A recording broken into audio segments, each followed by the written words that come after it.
It is hard to believe that just about 3 or 4 days ago, we had no power. The temperatures were soaring in the high 90s with a heat index of 105, and today I'm bundled up like an Eskimo, which is why in New York State you never put your winter clothes away.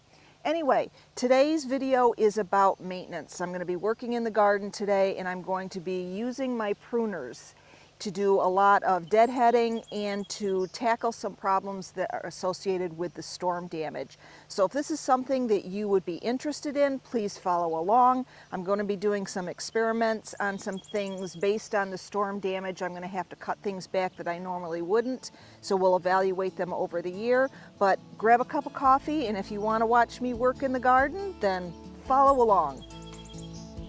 If you're a regular viewer, we can all cry together here. The red lark delphinium was totally decimated in the storm. You can see I've got 2 left. I had 5 plants in here, and 3 of them just broke off totally at the ground. You can't even tell that they were in there. So I think what I'm going to do is cut back the baptisia a little bit so that I can go and stake those remaining 2 red lark delphiniums up. And hopefully, they will come back down from the bottom. So that's where we're going to start.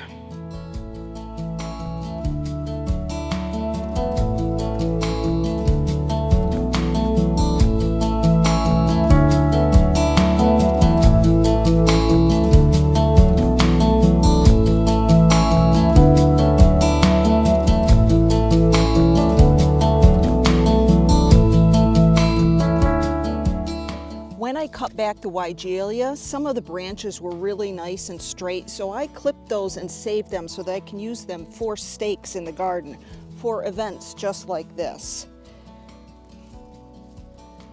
So we're going to stick this in the ground.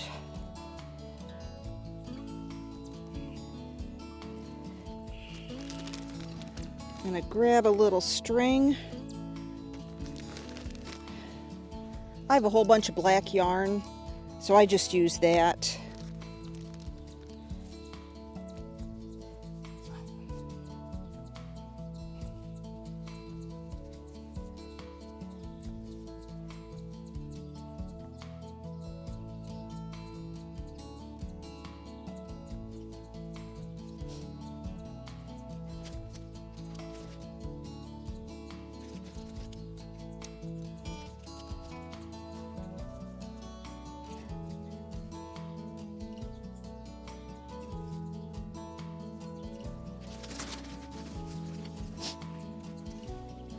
Definitely not as beautiful as when we had all 5 of them in here, but at least we can kind of still enjoy them. And some of these side shoots are going to be opening up, so I'll be able to cut this big blossom off and enjoy these little ones. We're going to do an experiment here that has nothing to do with the storm that came through. I have 3 purple garden phlox here. They're all the same thing.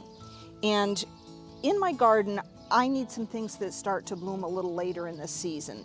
So what I'm going to do is I'm going to go in and I'm going to Chelsea chop some of these phlox back. Now, Chelsea is usually the first week in June. I'm doing this the first week, almost the first week of July, so I'm a little late on doing this, but again, we're experimenting. We're going to see what's going to happen. I'm going to take this one phlox all the way down to the ground. I'm going to take another phlox and I'm going to go in and I'm going to just prune out some of the branches to a little shorter length.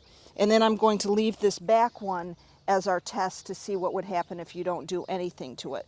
My hope is that the one that I cut way down to the ground will start to regrow and it will bloom later in the season. The one that I do kind of every other branch inside there, I may get a staggered bloom. So I may get some blooms now and then I may get some blooms later.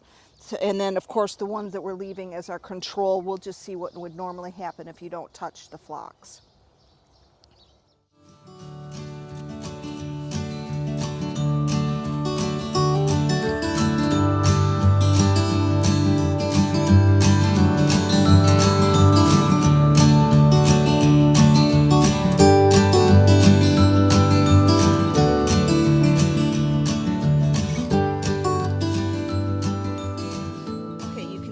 Taken the one down. I left it up about 6 inches.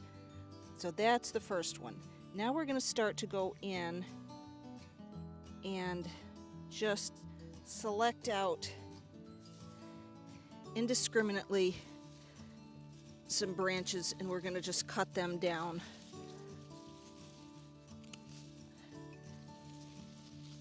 If you have garden phlox that gets powdery mildew, this is a great way to open them up so that they get a little bit better air circulation.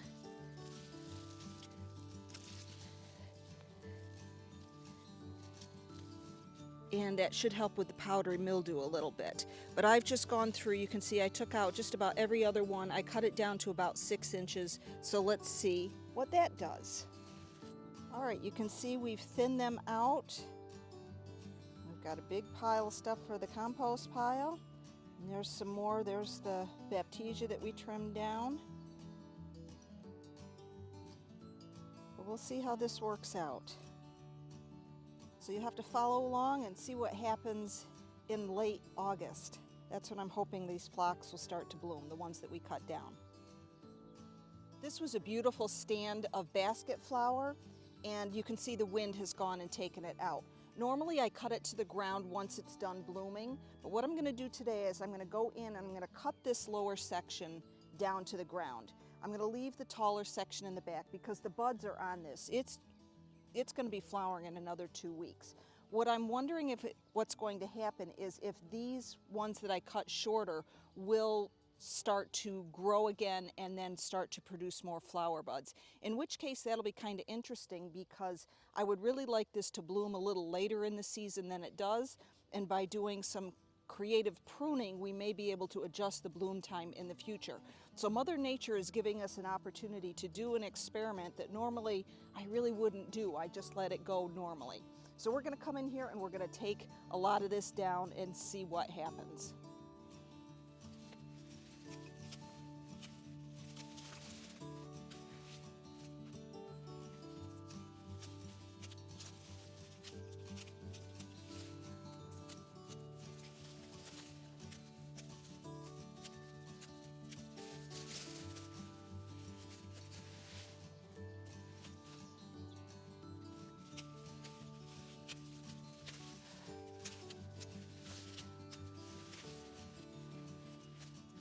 Well, I don't like the look of this any more than I liked what Mother Nature did before, but I'm going to leave it. We're just going to see what happens. These in the back are still standing. There's some phlox in the background that are helping to hold them up, and I just don't want to lose the flower buds, and I want to get something out of them. So we'll just see what happens in the next couple of weeks. And then this is what the flower buds look like. They're really close to open. They're beautiful yellow flowers. So we're just going to see what happens and cross our fingers that this stuff on the bottom starts to grow. Some of you may remember in the storm damage video I mentioned that these delphiniums were just totally decimated. Flowers broke right off, and I did have them caged and I did stake them before the storm, but it didn't do any good. So today I'm going to go through, I'm going to take them right down to the ground, then I'm going to toss a handful of some basic fertilizer and water them in really well with hopes that this will spur them on to regenerate and grow and hopefully put on some flowers later in the season.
Sometimes projects are necessary, but they're also a little bit depressing. I have no idea why the top 2 feet of that weeping redbud died off, but I got in there, I gave it enough time to come back, and I cleaned it up, and I'm training a new central leader to go up the pole in the center, so hopefully in a few years it'll be tall again. Why did the top of my smokebush die off? No idea, but again, I got the pruners in and took care of that. Was I happy doing storm damage repair? No. Am I happy doing dog repair sometime? No. But these are things that we have to do as gardeners, and it just comes with the territory, so to speak. And I procrastinate doing these things sometimes, which is why that Chelsea chop didn't get done until July when it really should have been done in June. But it gives us an opportunity to grow together and see what happens when you Chelsea chop late in the season. Is this going to work? Is it a big deal? Who knows, but we'll learn together. So I hope you enjoyed this video. I hope you will like, subscribe, and share with friends and family. I'm having fun sharing all my projects with you, and it's fun to read your comments. And for those who are worried about me getting up on the roof in another video, don't worry, it's not a real steep roof, but I do need to get a drone. So anyway, take care, have a great day, get out in your garden and have some fun, and we will see you in the next one. Take care, bye-bye.